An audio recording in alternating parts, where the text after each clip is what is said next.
大家好，我是丽姐，欢迎大家来听相亲故事，感谢大家的订阅。今天给大家讲一个超级励志的爱情故事，关于一个上海女孩嫁到台湾的真实经历。这个案例真的让我感触很深，也颠覆了我对台湾的很多认知。话说去年我遇到一位特别优秀的女生小芳，是我多年的老客户介绍来的。第一次见面的时候，小芳给我留下了非常深刻的印象。她身高168，皮肤白皙，五官精致，穿着打扮都很有品味。闲聊中得知她在一家外资银行做投资经理，年薪50多万，家里条件也不错，父母在上海市区有几套房子在收租，属于那种不愁吃喝的小富家庭。丽姐，我今年30岁了，一直忙着工作，感情经历不多。父母希望我找个上海本地人，最好是家境相当的。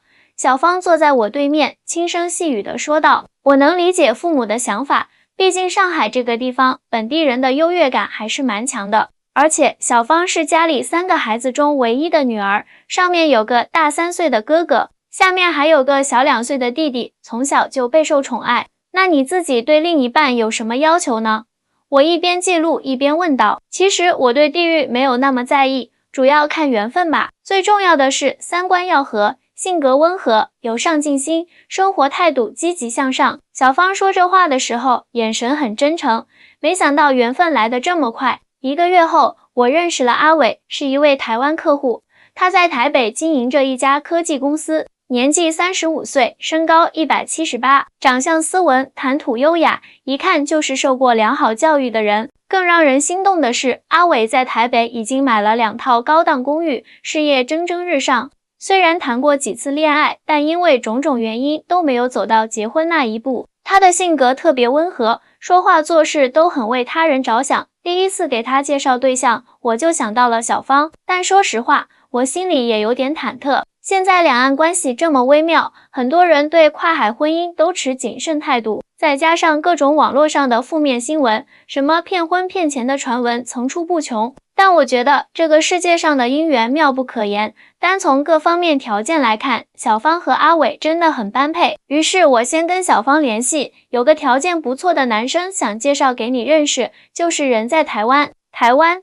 小芳愣了一下，丽姐，这会不会太远了？而且我对台湾了解不多，就知道那边经济不太行，生活水平比不上大陆。我笑着解释，现在两岸交通很方便的，再说了，你先见见看嘛，万一聊得来呢？经过我的软磨硬泡，小芳终于同意见面。第一次见面选在了上海一家高级日料店，我特意挑了个包厢，让他们能更自在的交谈。没想到2个人一见面就聊得特别投机，阿伟温文尔雅的谈吐以及对生活的讲究都让小芳眼前一亮，而小芳的知性优雅也让阿伟印象深刻。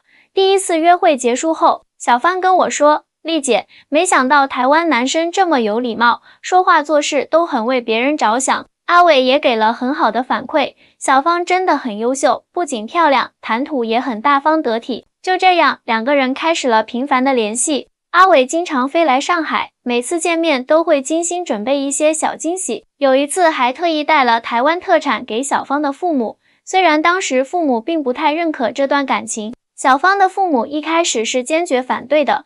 台湾那么远，你一个人过去怎么行？万一被骗了怎么办？再说现在两岸关系这么复杂，你考虑清楚了吗？妈妈很担心地说。爸爸更是直接，我听说台湾那边经济不行，房价也贵得要死，你在上海不好好的吗？非要跑那么远？阿伟这边的父母其实也有顾虑，他们担心大陆女生会不会是冲着房子来的，毕竟现在这样的新闻也不少，而且觉得文化差异太大，担心小芳适应不了台湾的生活。但阿伟很坚定，他说，爸妈，小芳是个很单纯的女孩，她家在上海的条件一点都不差，你们就让我带她回台湾看看嘛。就这样，在交往3个月后，阿伟安排小芳去台湾玩了1周。这一趟台湾之行彻底改变了小芳对台湾的认知。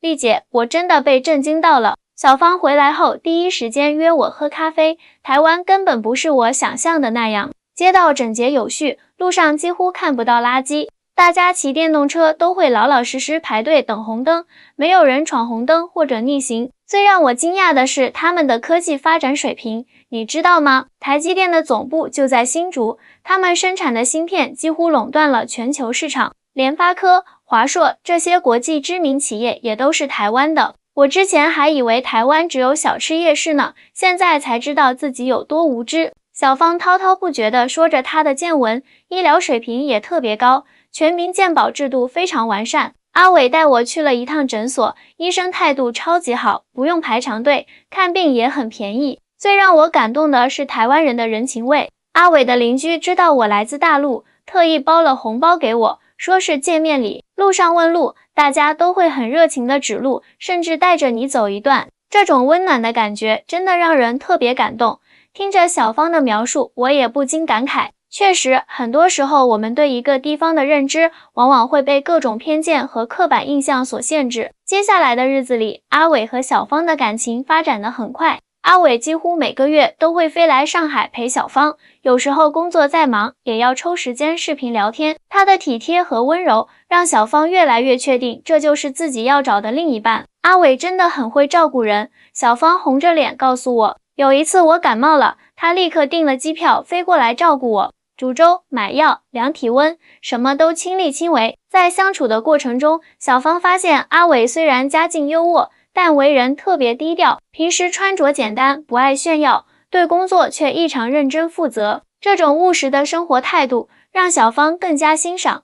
半年后，阿伟正式向小芳求婚了。求婚的地点选在了台北101大楼的观景台，在璀璨的夜景下，阿伟单膝跪地，掏出了一枚钻戒。虽然我们来自不同的地方，但我相信我们的爱可以跨越所有阻碍。嫁给我好吗？阿伟深情地说。这一刻，小芳感动得热泪盈眶。他说好的时候，整个台北的夜景都仿佛在为他们祝福。求婚成功后，两家父母的态度也开始松动了，尤其是小芳的父母，在看到女儿如此幸福，又实地考察过台湾的生活环境后，终于点头同意了这门婚事。其实我们最担心的就是女儿嫁那么远，小芳妈妈后来对我说，但是看到台湾的生活质量这么高，医疗配套这么完善，我们也就放心了。最重要的是，阿伟这孩子确实不错，对小芳很用心。婚礼定在了去年10月，选择在台北举办，场地是一个非常有情调的西式庄园，充满了浪漫的氛围。让小芳特别感动的是，婚礼前1个月，阿伟特意请了一位台湾知名的婚礼策划师来帮忙，就为了给他一个完美的婚礼。丽姐，你是不知道，台湾的婚礼太有意思了。小芳兴奋地跟我分享，这边的习俗特别讲究，但又不会太复杂。女方这边要准备12套礼盒，叫12礼，每个礼盒都有特别的寓意。婚礼当天，小芳穿着白色婚纱，像个公主一样美丽。阿伟的眼神中满是宠溺和疼爱，让在场的每个人都感受到了他们之间浓浓的爱意。让小芳特别感动的是，阿伟在婚礼上的誓词，我知道你为了我放弃了很多，离开了熟悉的环境，我向你保证，会用一生的时间好好照顾你，让台湾成为你温暖的家。婚后的生活比小芳想象的还要美好。阿伟把2套房子中较大的那套装修得特别温馨，还特意布置了一间书房给小芳，这是你的专属空间，想工作想看书都可以。阿伟贴心地说。更让小芳感动的是台湾浓厚的人文气息，这边的生活节奏没有上海那么快，但是品质却很高。小芳告诉我，大家都很注重生活的细节，喜欢喝茶、插花、读书。周末经常有各种艺文活动，让人的身心都得到很好的滋养。在台湾生活久了，小芳越发感受到这里的美好。现在我终于明白，为什么很多人说台湾是宝岛了。这里不仅有完善的社会制度，更有浓厚的人情味。邻居们经常会送来自己种的水果，或者刚烤好的点心。阿伟的父母也对这个大陆媳妇越来越满意。小芳很懂事，也很有教养。婆婆经常这样夸她，最重要的是看得出来，她是真心爱阿伟的。去年底，小芳还在台北开了一家奶茶店，生意出奇的好。台湾人其实很喜欢大陆的奶茶。小芳笑着说，我把上海的配方稍微改良了一下，加入了一些台湾特色，没想到这么受欢迎。每次和我视频，小芳都会说起在台湾的新发现。这边的教育真的很先进，注重学生的全面发展。现在我都在考虑，以后要是有了孩子，一定要让他在台湾读书。看着小芳脸上幸福的笑容，我由衷的为她感到高兴。她不仅收获了一段美满的婚姻，更找到了自己理想的生活方式。正如她所说，来台湾最大的收获就是让我的眼界更开阔了。原来生活可以过得这么有品质。随着时间推移，小芳在台湾的生活越来越有滋味。作为一个过来人，她经常在社交平台上分享自己的经历，希望能为那些和她有着同样困惑的女孩们提供一些参考。其实一开始我也很担心两岸的文化差异，小芳在一次分享会上说道，但真正生活后才发现，台湾人的生活习惯和思维方式其实和我们很像，都是传统中华文化的传承，只是这边把很多优秀的传统保留得更好。让小芳印象特别深刻的是台湾的医疗体系。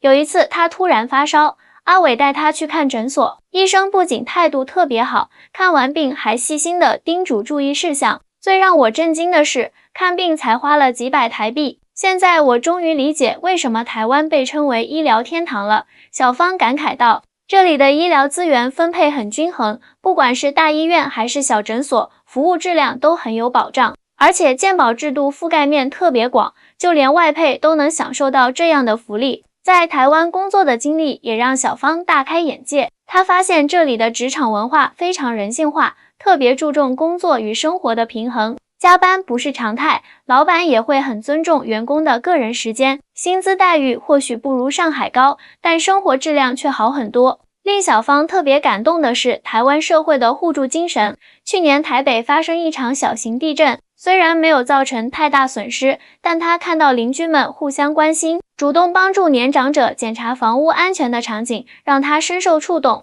台湾的人情味真的很浓厚，小芳说，就连陌生人之间也会互相帮助。有一次我在路上不小心摔倒了，立刻就有好几个路人来扶我，还有人主动送我去医院，这种温暖的感觉真的很难用言语形容。说起台湾的科技发展，小芳更是赞不绝口。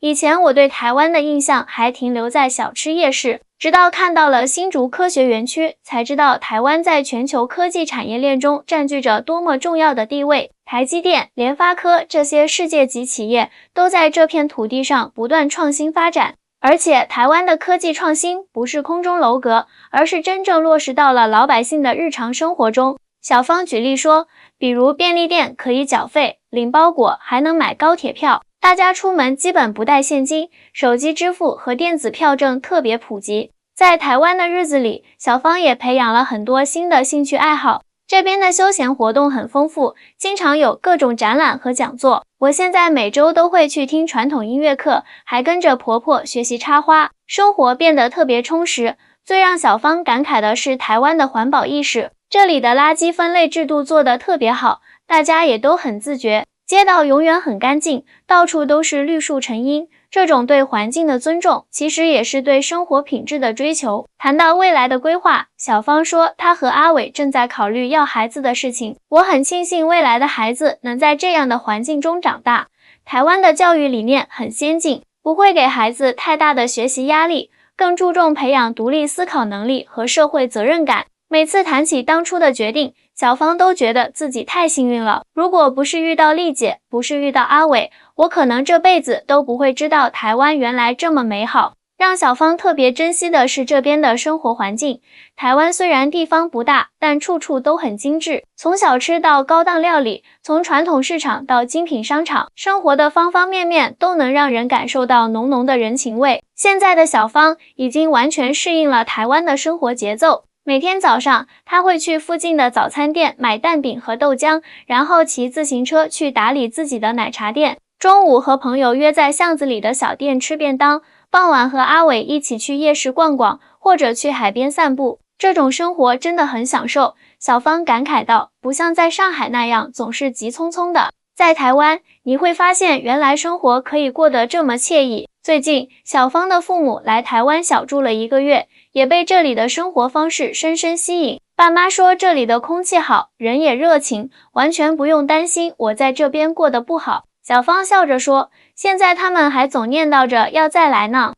说起和阿伟的感情，小芳眼里满是幸福，他真的很疼我，每天都会给我发台语小课堂，教我一些地道的台湾用语。现在我说话都有点台湾腔了呢。阿伟的体贴也体现在生活的点点滴滴。知道小芳想家的时候，他会特意带她去吃上海菜；知道她喜欢看展览，就定期陪她去美术馆，甚至连她随口说想吃什么，第二天就会出现在餐桌上。在台湾这1年多，我感觉自己的三观都在慢慢改变。小芳说，这里的人很注重精神生活，不会一味追求物质，大家更在乎生活的品质，讲究环保、健康，对文化传承也特别重视。每次朋友问起她会不会想回上海定居，小芳都会坚定地摇头。虽然我很爱上海，但是在台湾我找到了自己理想的生活方式，这里的一切都让我觉得很舒服、很自在。作为红娘，看到小芳如此幸福，我感到特别欣慰。她的故事告诉我们，爱情和婚姻不应该被地域限制，只要2个人真心相爱，互相理解包容，就一定能创造属于自己的幸福。现在的小芳常常说，来台湾是我这辈子最正确的决定，这里不仅有我深爱的人，更有让我感动的人情味。我的人生因为这个选择变得更加丰富多彩。看着她脸上洋溢的幸福笑容，我由衷地为她感到高兴。这就是我今天要讲的故事，也希望能给正在寻找真爱的你们一些启发。记住，幸福的道路不止一条，关键是要遵从自己的内心，勇敢地追求属于自己的幸福。好啦，今天的故事就讲到这里，欢迎大家在评论区留言，分享你们的想法和感受。下期我们继续讲述更多精彩的相亲故事。我是红娘丽姐，我们下次再见。